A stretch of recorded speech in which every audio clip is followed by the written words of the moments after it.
Hello and welcome to the ADHD Guru podcast. My name is Jonathan Carroll. I am an ADHD and executive functioning coach. For more information on me, you can visit my website at ADHDguru.com. You can call me at area code 877-398-2343. You can send me an email to Jonathan, that's Jonathan at ADHDEFcoach.com. You can follow me on Twitter at ADHD Guru. Perhaps you are watching this or would like to see some other videos that I've done, or would like to know that I've also do a visual podcast as well as an audio one on YouTube, and my page is ADHD Guru. Um, you can find me on Facebook at ADHD and Executive Functioning Coach. So let me jump right into the topic. Today's topic is ADHD in marriage, and this is a topic that's really close to my heart. I'm a little under the weather today, but we're going to try to muscle through this and get out some good information because I think this is a really important topic. Um, Let me give you some background on me. I am an adult with ADHD. I am in a very happy marriage that is almost 10 years young. I was in a marriage before this that was 3.5 years old. So let's say the first marriage didn't end quite as well as this current marriage is going.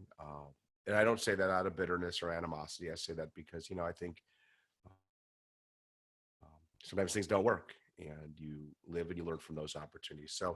Um, I kind of learned a lot of things from that situation. I study myself a lot for the work that I do professionally with clients and really apply that to some of the things that I do. And the first thing I learned is really important in a marriage for someone with ADHD. Well, I guess and let's say these apply to pretty much everybody, but we'll make this more specific to someone with ADHD is transparency. I'm pretty honest with, well, I'm not pretty honest. I am totally honest with my wife. My wife is totally honest with me.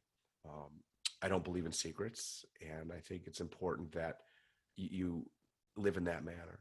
Um, you're not going to protect someone by not telling them the truth or what's going on, because sooner or later he or she will find out. And if that happens without you doing it, it will lead to more frustration. So we're very transparent with each other. We pretty much tell each other what we're thinking, why we're thinking it, how we're thinking it, and really helps a lot. So I would say the first piece of this is to be just transparent. Tell the other person what's going on.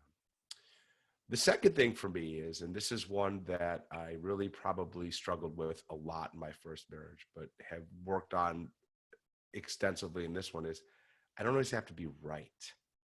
And so let's say my current wife and I are in a disagreement. I want to hear why she feels the way she does. I want to share with her the way that I feel and hopefully come to a compromise. Not every day is going to be um, perfect, but you know, neither one of us always has to be right, and at least understand where the other person is coming from in order to sort of make the process better, have things be stronger. Um, Here's an example. We always believe with our children, we have two small kids, that my wife and I will always support each other in whatever decision we make with the kids. So my kids had done something bad, and they lied about it because again they're 8 years old and 6 years old and they're not perfect. And my wife decided that an appropriate punishment would be to take away dessert from both of them for a month. Um, I supported her in that. I supported her in that decision. Privately, we talked. I said, "Well, maybe the next time we should do it this way." And she's like, "That's a great idea." She's like, "But you've already given them the punishment, and taking it away doesn't make it as effective." And I agree. And we both totally agree with that. So what we decided to do was we're going to hold the punishment that we have because that's what was decided. And then the next time we're going to do it differently. But she wasn't necessarily wrong, but after talking about it, that we figured it would be something better. So we are not always right, but at least we talk our way through things to figure out what's best. And that kind of leads into the third thing, which is compromise. Ties into number two a little bit, but compromise is so important. Like we always don't have to do what I want to do. We always don't want to have to do what she wants to do. There's things that are very important to her that we will do. There's things that are very important to me that we will do. But we really try to be fair with each other, and understand that in life, that it's not always about us, about ourself, but it's about us, and it's about what's important for us, and saying like, okay, you want to have Italian, I want to have Chinese. Let's pick one restaurant now, and then another restaurant the next time, and try to work that way. I think in my first marriage, compromise was a word I didn't understand, and in this marriage, I do.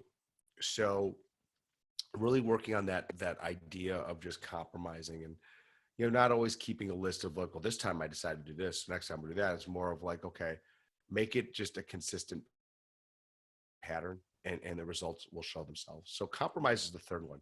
The last one I would like to talk about is understanding. My wife gets me, I get her. Um, we both are in careers that can be stressful on the family unit. My wife travels a lot for her job. I work odd hours. It forces us to um, be flexible with each other, so that way we're both able to um, enjoy our careers and our families. It's not always easy, but at least we understand where it's coming from.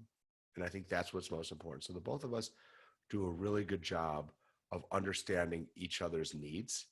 And we do a very good job of um, trying to come to a place where we understand why we do the things we do. So, like work wise, um, some of the things that come with ADHD, some of the things that become being a spouse with a partner that has ADHD and things.